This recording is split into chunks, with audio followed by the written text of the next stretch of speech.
Desde la rural, el programa Por Dónde Vamos, tenemos la posibilidad de entrevistar a Manuel Adorni, consultor y analista político. Manuel, gracias por recibirnos. No, por favor, gracias a ustedes. Lo primero que te quiero preguntar, esta semana de otra vez este desbarajuste económico que se está viviendo en la Argentina, el dólar otra vez un nuevo incremento. ¿Cómo observás estos movimientos cambiantes de la economía y a qué se deben? Mira, vos decís, me llama la atención que me digas, bueno, esta última semana con movimientos o con... La verdad es que Argentina viene en un gran desorden desde hace muchas décadas.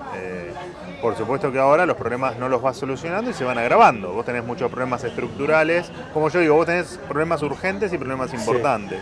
Sí. Y la verdad es que no nos dedicamos a resolver absolutamente ninguno. Entonces vos tenés un dólar a 525 pesos, que la verdad es que no tiene mucha diferencia con el dólar de 490, de 450 o de 300... o de 390, o de 350, o de 150. Porque lo cierto es que vos tenés un montón de problemas que te van a llevar a que esto se siga grabando y se siga acelerando.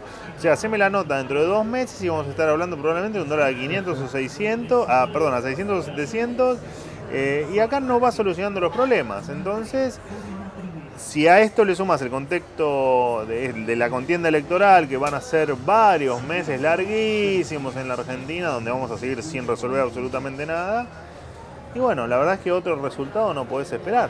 No podés tener otro resultado que no sea 120% de inflación, no podés tener otro resultado que no sea el dólar subiendo, no podés tener otro resultado que la calle tomada por piqueteros, no podés tener otro resultado que el que estás viendo en la Argentina, te repito, no desde ahora, desde hace un montón de tiempo, que ahora lo ves mucho más agravado. Sí. ¿La situación de Massa pudo resolver algo en términos económicos o nada? ¿Incrementó aún más este problema y crisis económica al trabajador más que nada? A ver, tomemos datos. Inflación se empeoró. Sí. Reservas hay menos que cuando asumió Massa. Tal vez uno tenga la sensación que Massa tiene tal vez mayor autoridad o mayor apoyo político en el cargo. Bueno, puede ser. Ahora, en los fines prácticos, la verdad, de hecho el propio Massa te había dicho, miren que en abril el objetivo es tener 3% de inflación. Y la verdad es que estamos bastante lejos de ese número. De hecho, el último índice de inflación que conocimos de junio nos dio un 6% de inflación, así que es el doble de lo que pretendía Massa. Así que entiendo que para el propio ministro de Economía la gestión no ha sido buena. Ahora, estamos en una lógica extraña en la historia argentina donde el ministro de Economía es candidato a presidente y se tiene que separar de su propia gestión, de sus propios malos resultados. Entonces, desde el marketing político, bueno, por ahí uno tenga la sensación de tanto que a uno le inyectan información todos los días, que la cosa no está tan mal como parece. Pero lo cierto es que en la Argentina está todo dado vuelta, todo funciona mal y todo es una bomba de tiempo que no sabes cuándo va a reventar. Porque nosotros estamos acá sentados, charlando, tranquilos, pero vos tenés en la Argentina la mitad de la gente que no come, o que es pobre, pero tenés 4 millones de personas que son indigentes y no comen, y que mañana cuando vayan al supermercado van a comer menos que hoy. Entonces me parece que la gestión ha sido mala. Ahora vos me decís, bueno, se evitó una hiperinflación. Bueno, no lo sé, es contrafáctico. O se evitó entrar en default. Y la verdad es que no lo sé. Es difícil hacer un análisis en ese sentido. Lo que te digo es, mirá, vos me preguntás por Massa y la verdad que el resultado ha sido malo. Como todo lo que trajo este gobierno, que ha sido muy malo.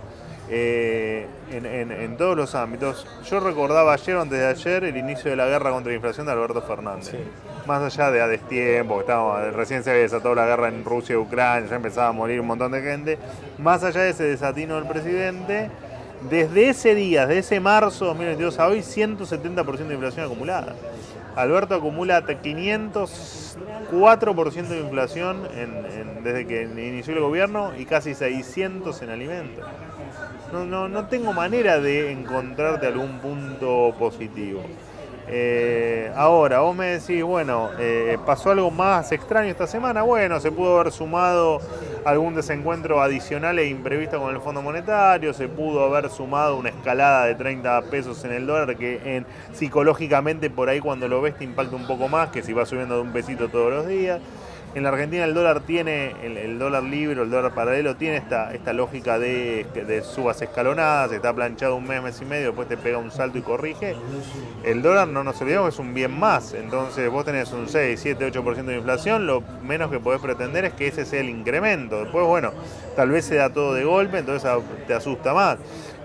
Sí, por supuesto, la duda es, bueno, esta última semana y este saltito en el dólar, bueno, ¿cuánto te va a impactar en alimentos en un país que no tiene para comer, ¿no? Entonces, por ahí esa es la duda que uno tiene de cómo van a evolucionar los precios en las próximas semanas. ¿Hacia dónde vamos? ¿Vamos camino a la hiper? ¿Estamos en la hiper? ¿O lo que vos manifestás que no se sabe a ciencia cierta, que es todo tan cambiante? No tenés manera de saberlo. La hiper, por definición, es el rechazo absoluto por la moneda. Es que vos no tengas dinero en el bolsillo porque indefectiblemente fue mejor sacártelo de encima o tirarlo en el tacho de la esquina. En esa situación claramente no estamos. Podemos discutir técnicamente las razones, pero siempre hay en la hiper un componente psicológico. Ahora, la pregunta que yo te hago a vos es, ¿qué es la hiper? ¿Cuándo empezamos a estar en hiper? Porque digo, si esperamos la hiper de Alfonsín o del 90 de Menem, esto de 3.000, 4.000%, bueno, no sé si se va a dar.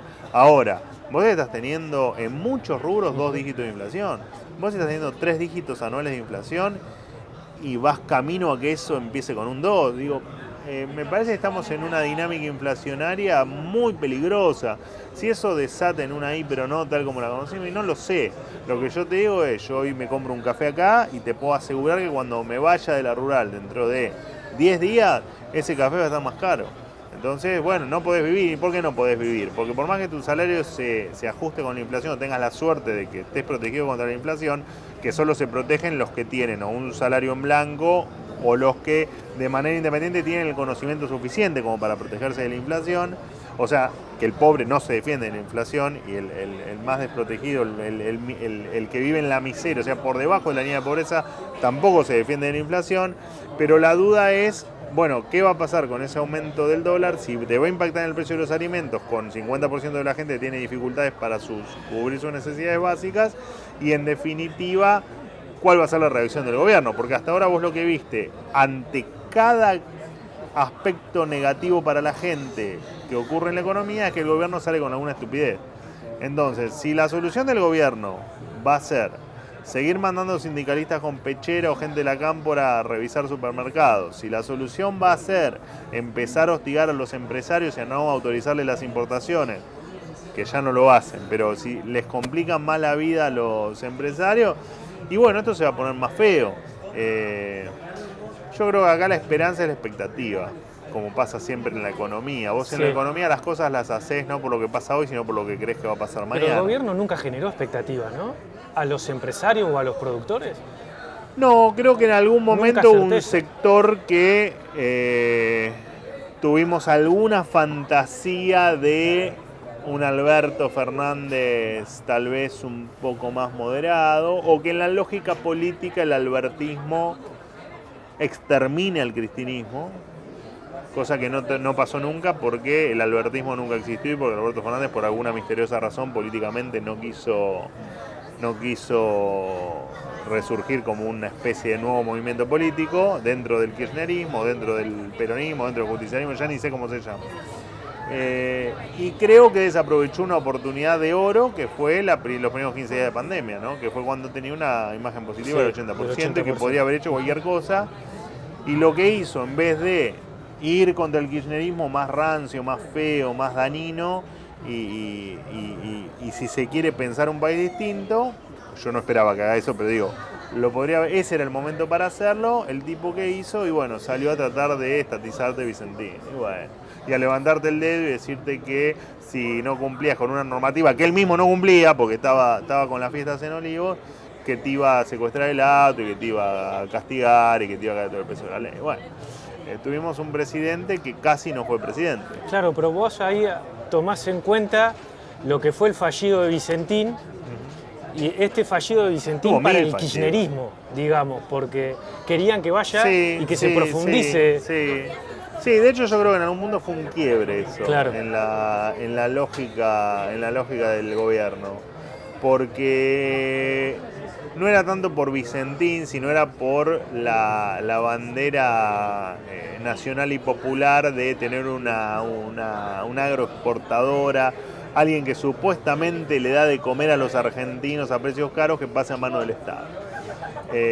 Más allá de la burrada conceptual, digo, bueno, falla eso, que era para el núcleo duro llevarle alimentos baratos a la gente, y bueno, me parece que después el gobierno empieza a perder fuerza, prestigio, legitimidad, en virtud de que nos encerraron a todos sin mucha explicación, ¿no? Sin mucha explicación. Yo recuerdo el Día del Niño, ¿no? Cuando la payasa Filomena nos informaba a los muertos, el Día del Niño, todo un gran delirio que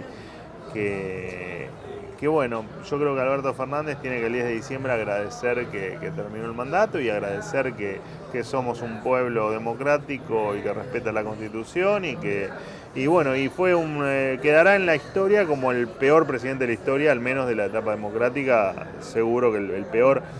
Y te repito, no solo en el aspecto económico, han cerrado escuelas,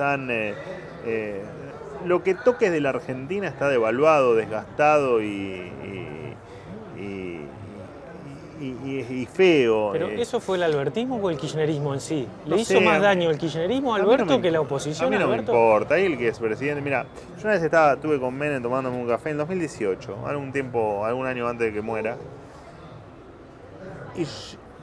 y le pregunté por qué él pudo privatizar buena parte de las empresas públicas, pudo echar gente del Estado, cómo hizo para que el sindicalismo no le prenda fuego todo. Y me dijo algo que fue una pavada, pero que tenía razón. Dijo, acá mandaba yo, el líder era yo y acá se hacía lo que yo decía. Y me pareció tan grandioso conceptualmente, y me parece que fue lo que te estoy describiendo que le faltó a Alberto. Alberto no fue presidente. Alberto fue una persona que ocupó el sillón de Rivadavia, que en tal caso se respetó ese lugar, o la ciudadanía respetó ese lugar, pero me parece que lejos estuvo de ser un presidente que tome decisiones, que se sienta líder y que haya querido en algún momento impulsar algo diferente para la Argentina, incluso dentro de la lógica kirchnerista. Porque si el intento kirchnerista de cambiar la Argentina fue expropiar Vicentín, o intentar expropiar Vicentín, meter empleados públicos, aumentar planes sociales, y la verdad que hoy el que cobra el plan es el que más sufrió, porque es el que más sufre contra la inflación, y de hecho por eso es que hoy se debaten si van a lograr o no ganar la elección. No sé qué va a pasar, pero digo, un peronismo, un justiciarismo, un kirchnerismo, un albertismo, un cristinismo, llámale como quieras, en un escenario que lo único que saben hacer es populismo, y no tener recursos, eso es un escenario novedoso. Ellos siempre que quisieron hacer populismo tenían los recursos. La caja, claro. Después discutimos las consecuencias de todo eso, por supuesto. Pero el escenario novedoso acá fue que no hay recursos con que hacer populismo. Y lo único que saben hacer es populismo. Entonces se encontraron con esto, que llenaron de planes a todo el mundo y al que le dieron el plan no tiene para comprarse un 200 gramos de bife. Y que es un escenario novedoso para ellos, para las bases, para el votante. Es un escenario sumamente novedoso. ¿Crees que el gobierno creó también esta nueva clase de asalariado pobre? ¿Que el trabajador no llega tampoco a fin de mes? No sé si lo creó el gobierno adrede. Me parece que hicieron todo para que eso pase. Y de hecho me sorprende que haya gente, asalariados hoy, que... primero me sorprende que hay muchos asalariados que todavía tengan trabajo. Y después me sorprende mucho que todavía haya muchos asalariados que no sean pobres. Me parece que hicieron todo lo posible. Vos cuando hostigás al sector privado, o sea, cuando haces todo lo posible para que el sector privado se funda, cuando estás en contra de exportar, es el único caso en el planeta Tierra que el gobierno está en contra de exportar. Cuando te alejás del mundo, porque en vez de abrazarte a la modernidad del siglo XXI, te abrazás a Nicaragua, Cuba, Venezuela, Corea del Norte, China y Rusia. Cuando encima públicamente al mundo le decís que vas a hacer la puerta de entrada de Rusia para toda Latinoamérica. Bueno, no, nada puede salir bien. No sé quién pensó en su sano juicio, que no haya creído en un régimen absolutamente totalitario, que esto iba a salir bien. No había manera de que esto salga bien. No había manera de que esto salga bien. Y todavía hay consecuencias que vos no pagaste de todo este despelote. Que las vas a pagar no sé, tal vez el próximo año, tal vez fin de este año, pero en algún momento esto va a corregir. ¿Cuáles son? ¿El gasto público, por ejemplo? Bueno, en algún momento va a corregir el gasto público, que será una bendición para todos, porque el gasto público lo saco de tu bolsillo, lo saco de la maquinita, y si lo saco de la maquinita, lo saco de la inflación, y si lo saco de la inflación, también lo saco de tu bolsillo. Así que está claro que en algún momento vamos a tener que ajustar el gasto. Yo en lo personal creo que va a sufrir la actividad económica, más de lo que está sufriendo. Creo que podemos tener un salto inflacionario todavía a un paso superior al que estamos viviendo hoy. Bueno, de hecho eso lo dicen casi todas las consultoras, ¿no? Que el año que viene va a ser un año, independientemente de quién gobierne, va a ser un año complicado. Y además porque vas a dejar de pagar, deberías dejar de pagar la luz con subsidio, el transporte con subsidio, el dólar no puede seguir a 270 mangos por más que nadie lo consiga, no podemos vivir en una irrealidad permanente en la Argentina, no podemos tener un cepo que le regale los dólares solo a los amigos, los dólares baratos, y se los saques a toda esta gente que está acá, que produce, que invierte, que se arriesga, que depende del clima, que depende de la inundación, que depende de un incendio, que depende de que un tipo que está en el gobierno, en algún escritorio, que nunca en su vida salió de ese escritorio, que te diga que tenés que hacer y que no.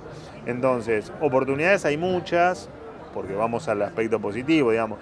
Vos tenés energía, conocimiento, campo, minería, tenés miles de cosas en las que te puede ir muy bien, las podés desarrollar, podés hacer crecer tus exportaciones. Ahora guarda cómo lo haces.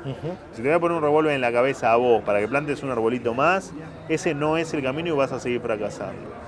Ahora, si liberás la economía, si achicás el gasto, bajás los impuestos, te haces competitivo, no te peleas con el mundo, sino que te amigás, bueno, por ahí te va bien. Ahora, en el mientras tanto, vamos a tener que pagar costos, me parece a mí. ¿Se termina una época de gobernar si se termina el kirchnerismo? No lo sé. La verdad que no lo sé. En el 2015, después de las elecciones, yo te diría que, excepto el kirchnerismo, todo el mundo estaba convencido que no volvían más, ¿no? La famosa frase, no vuelven más. Y un día volvieron. Y volvieron con todo el peso del voto y casi te diría renovados, ¿no? En esto de volvemos mejores. Así que hoy yo no me arriesgaría a decir, bueno, esto está realmente terminado. Entiendo que haces 2 o 3 cosas bien y no vuelven más. El tema es si haces 2 o 3 cosas bien. Hoy donde vos a la gente, vos lo dijiste recién, si vos dejás de tener 1/3 de los trabajadores registrados pobres, y casi que por qué hay que volver a lo anterior. No tiene mucho sentido. Si podemos empezar otra vez a invertir, vos querés comprar una máquina, la comprás, vos querés contratar un tipo que no te da juicio y se quede con tu empresa, vas y lo contratás, vos querés dedicarte a exportar naranjas a Japón, lo podés hacer sin mucho trámite. No tenés al sindicalismo que te bloquea las fábricas, podés ganar guita. Si ganás guita, encima la podés usar para lo que vos querés. Digo, donde ajustás 2 o 3 cuestiones, yo creo que no hay razón para volver a lo anterior. Ahora, no sé si estamos todos dispuestos a entender que hay que laburar, que hay que producir y que el mundo se dio cuenta, el mundo ya descubrió cómo salís de las situaciones como la Argentina. Y salís básicamente con 2 cosas. Con educación, que tenemos un problemón ahí, sí, porque eso no lo solucionás con un cambio de gobierno. Lo modificás con política pública, sí, a largo plazo, es un cambio mucho más profundo que tal vez te lleve una generación o 2. Y lo cambiás con la inversión. ¿Por qué? Y básicamente lo que vos necesitas es alguien que venga, que te contrate, que invierta en vos y que te empuje hacia adelante. Ahora, para que eso pase, bueno, tenés que modificar un montón de variables, ¿no? Yo lo resumo siempre en esto de educación e inversión, en alguien que sepa usar el martillo y en alguien que tenga el martillo. Y vos tenés que unir esas 2 cosas. El tema es que hoy no tenemos ni el que tiene el martillo, ni el dueño del martillo, ni tenemos al que lo sepa usar. Bueno, cuando empecemos a entender que esto se sale con conocimiento, con educación y con capital, con inversión, bueno, esto va a ser diferente. Y esto va a ir para adelante. Ahora, si eso va a pasar o no, la bola de cristal no la tengo. En términos políticos, vos viste todo, ¿no? Y analizás permanentemente lo que pasó en esta conformación ahora de Unión por la Patria que encabeza Sergio Massa. ¿Entendiste esa jugada? El primero Guado de Pedro, Daniel Scioli, se bajan los dos, entra No, Massa. ni me la puse a analizar el por qué primero fue Guado de Pedro. No lo sé. Tampoco ellos, o sea, a ciencia cierta, cuando uno analizaba los comunicados, los videitos, lo cierto es que nadie había confirmado que Guado iba como candidato a presidente. Fue más un show mediático o una transformación que hicieron los medios de eso, pero nunca confirmaron. Y de hecho, cuando uno hablaba, previo a ese siguiente sábado que cerraban las listas, te decían, bueno, ¿cuándo van a firmar? Y se verá, bueno, mañana tendrán novedades. Eran muy vagos, entonces se sabía que algo iba a pasar. Y aparte, hay que reconocer algo, y hay que reconocérselo a Massa. Massa fue al Ministerio de Economía solo para intentar ser candidato a presidente. Y está muy bien, digo, o sea, lo hizo, creyó que era el momento de ser candidato a presidente y políticamente lo pudo llevar a cabo y es candidato a presidente. O sea, me parece que en eso fue hasta muy honesto lo que hizo Massa. O sea que eso no debió haber, la verdad no debió haber sorprendido a nadie, más allá de este Guado va y viene. Y Unidos por la Patria, ya ni sé cómo se llaman, fue el Frente para la Victoria, que después devino en el Frente de Todos, que después devino en Unión por la Patria. Bueno, qué sé yo, habrá gente que le gustará, los votará, y me parece también que así sea también. Después cuando ves las listas, y no te digo que es el tren fantasma, pero más o menos, ¿no? Es kirchnerismo puro y duro, en un escenario que se viene muy complejo, porque no va a haber mayorías en el Congreso, porque el liberalismo, perdiendo la elección, pero siendo una elección decente, va a tener un montón de diputados. Y porque los diputados que hoy elige el liberalismo, en el 2025 no renuevan. O sea que el que gobierne ahora o en las legislativas, indefectiblemente va a tener que negociar. Y eso es positivo. Por más que no te guste el liberalismo, se van a tener que sentar a negociar. Y eso es positivo. Es positivo que empiece primero que deje de ser una escribanía el Congreso, y después que efectivamente el negocio, que sea un negocio de pocos. Ahora, no desperdicien la oportunidad. Porque si por primera vez en la historia el peronismo no va a tener mayoría en el Senado, bueno, aprovéchenlo. Igual yo soy de los que cree que lo que veamos lo vamos a ver del 10 de diciembre al 31 de diciembre. Todo lo que no veamos hacerse en ese periodo de tiempo, ya no lo vas a ver. O sea que casi te diría con seguridad, llamame cuando estés brindando el 31 de diciembre, que ahí te voy a poder decir desde mi óptica si vamos a salir adelante o si nos terminamos de tirar por el precipicio. ¿Es el mejor momento del liberalismo en Argentina? ¿Con la figura de Javier Milei? Sí, yo creo que sí. Yo creo que es el peor momento del peronismo. No sé si histórico, pero estás en uno de los peores momentos del peronismo. Sí. La deformación del peronismo, ¿no? El peronismo no existe más. Creo que es el mejor momento del liberalismo. Y creo que Juntos por el Cambio, a pesar del desastre que hicieron en la mayoría de las cuestiones, creo que de ser gobierno tienen una oportunidad de oro de destronar en el poder al peronismo por siempre. O sea, me parece que son escenarios novedosos para todas las fuerzas. Y para el liberalismo sí, por supuesto, claramente. Ya te digo, incluso si Javier hace una elección, si Javier Milei hace una elección mediocre, creo que va a ser el mejor momento del liberalismo, claro que sí. ¿Por qué dijiste que Cambiemos destrozó todo anteriormente? Bueno, porque no le ha ido bien. Hay cosas que Cambiemos ha hecho bien. Yo siempre remarco algunos temas de transparencia pública, me parece que estuvieron bien hechos. De hecho, se fue el gobierno y ahí te empezaron a faltar datos. Bueno, ustedes se la pasan buscando datos. Sí. Empezó a haber datos que se atrasaban, que no estaban como los querías, que te costaba encontrarlos. Así me parece que han colaborado mucho. Creo que habían hecho un avance en expediente digital y en sociedades digitales. El expediente digital este gobierno lo tiró para atrás, las sociedades digitales también. Y en relaciones internacionales, innegable que era otro tipo de relación que teníamos con el mundo. Y después en todo lo demás, la verdad es que ha sido un resultado magro.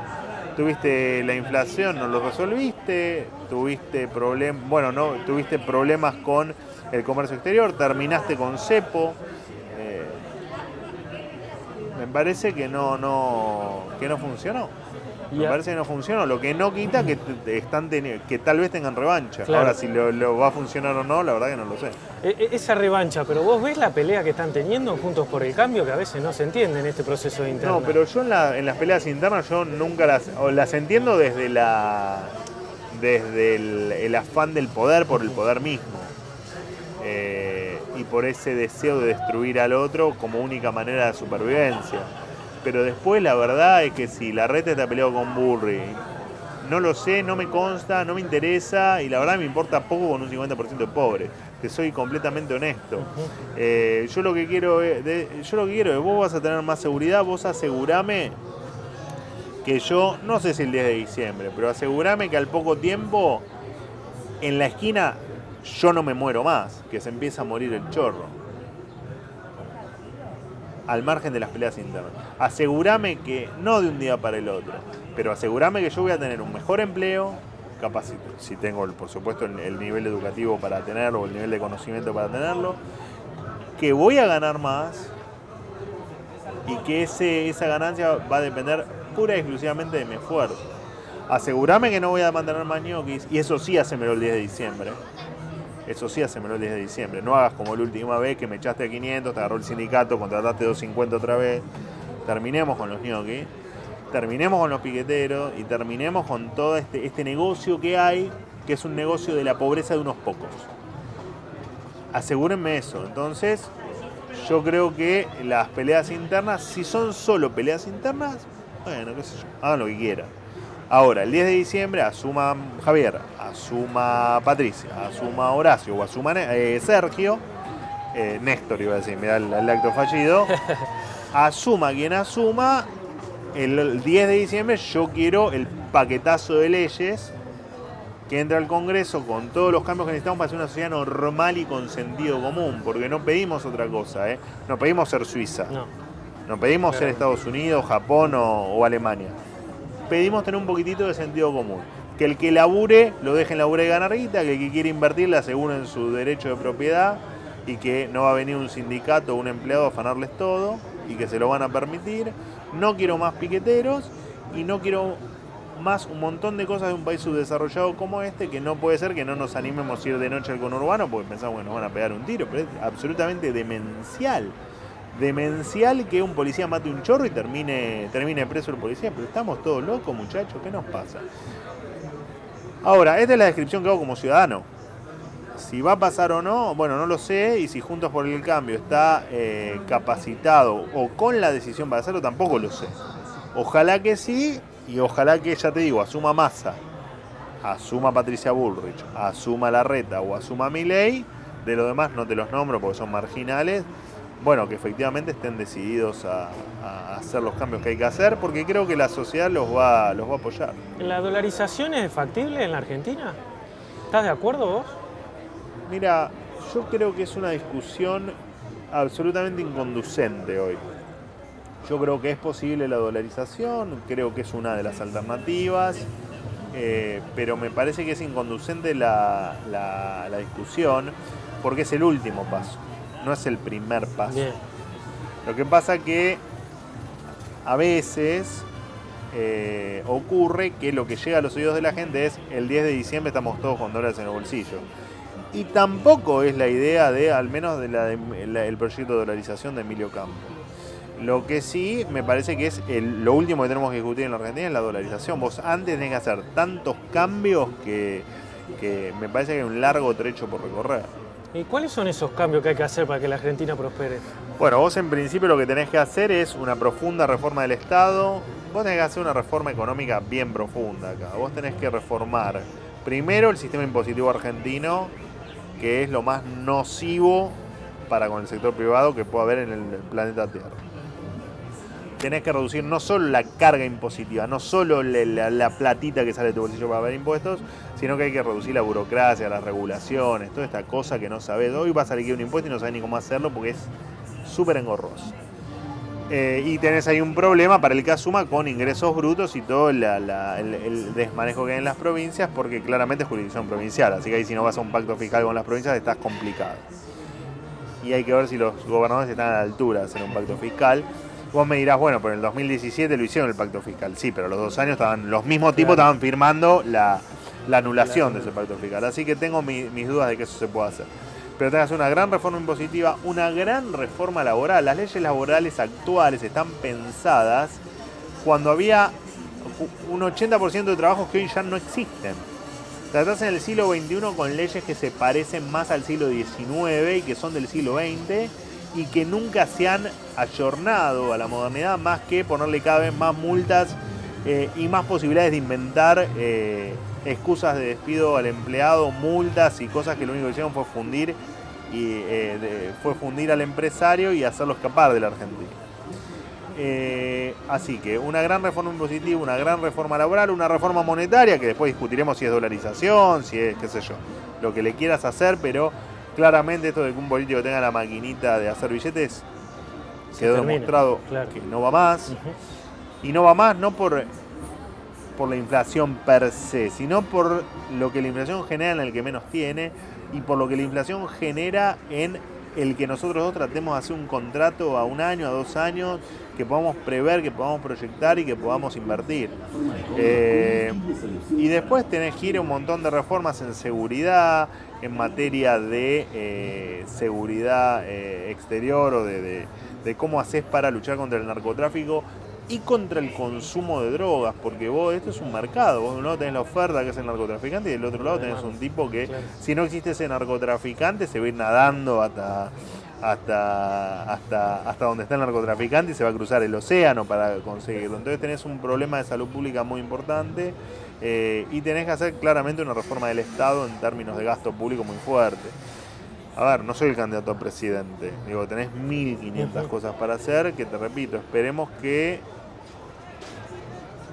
y tampoco creo que lo hagas en 4 años, pero esperemos que entre todos logremos hacerle entender a la política que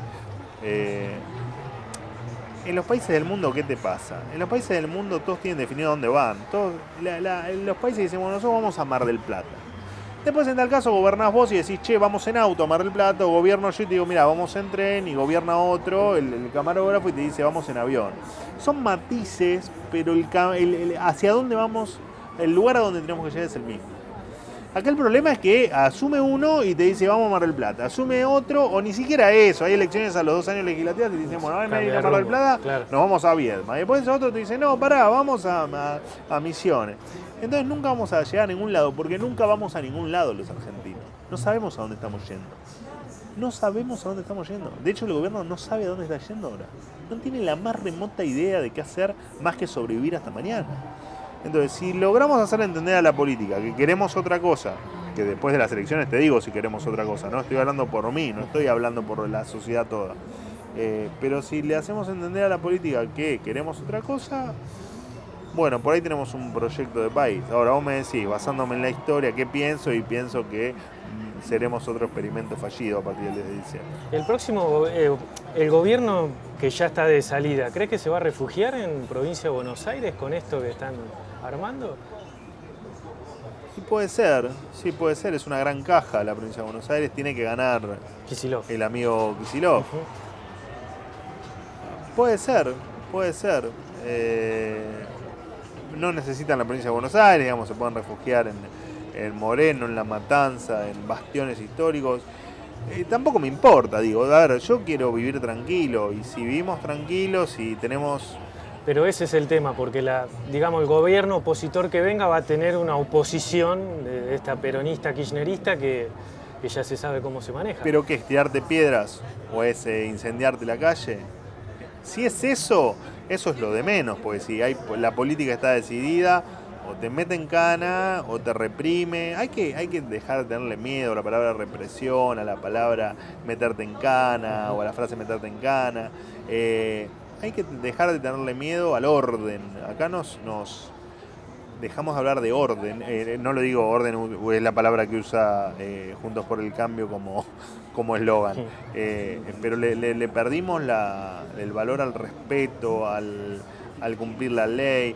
Bueno, eso, y si te cuesta, si te tienen que incendiar la 9 de julio, que te la incendien. Ahora, el tema es que vos tenés que asegurar que hiciste todo lo posible por evitarlo y que si no lo pudiste evitar, después hiciste todo lo posible para que esos tipos se mueran tras las rejas. Pero te repito y quiero ser claro, yo tengo una descripción de lo que yo creo que tiene que pasar, no de lo que va a pasar. No sé si va a pasar. Así que a mí me importa poco si el kirchnerismo me tira piedras. No. Ahora, si vos vas a hacer como en el 2017, que te tiraban piedras y vos no podías usar armas o no podías defenderte o tenías un montón de policías heridos, y bueno, no, el camino claramente no es ese. También entiendo que eso es todo manejado políticamente y creo también que gran parte de los piqueteros es gente que primero no sabe que está ahí ni por qué está ahí, que lo llevan como ganado, y creo que si esa gente o el asistencialismo le llega directo sin puntero, o si ese tipo le recupera la dignidad, no tiene ninguna razón para tirarte una piedra. Porque de hecho, ¿de quién te acordás de que tira piedra? ¿Del gordo mortero? Claro. Y 10 incivilizados más, 10 cavernícolas que había alrededor. Bueno, pero eso lo podés pulverizar, eso lo podés neutralizar. Ya te digo, ojalá que lo hagan y ojalá que le den el apoyo a la fuerza para que ni un solo policía tenga miedo de disparar, de matar a un delincuente y por eso tener que pagar con cárcel. Yo creo que acá es clave la relación que puede tener la política con las fuerzas de seguridad. Creo que las fuerzas de seguridad son claves y hay que defenderlas con todo el poder que pueda venir por parte del Estado, y la sociedad también. Creo que las tenemos que también poner en valor a las fuerzas de seguridad. Estuvimos 10 años discutiendo una taser. Estamos todos locos. Pero eso no, con este nivel de violencia, eso no te pasa en ninguna parte del mundo. Pero no es que no te pase en Estados Unidos o en Europa. Cruzás acá el charco y andás a hacerte loco con un revólver a afanar un comercio en Brasil. Donde te cruzaste un policía te bajó de un tiro, pero porque es lo razonable. El que tiene que poder vivir tranquilo es el tipo de bien, el tipo que sale a laburar, el tipo que trata de llevar un plato de comida a la mesa todos los días a su casa y que le cuesta. A ese tipo hay que defender. ¿A quiénes vamos a defender? Así que a tu pregunta, bueno, si hay piedras, muchachos, sabrán qué hacer y tendrán que hacer. Gracias, Manuel. No, gracias a ustedes.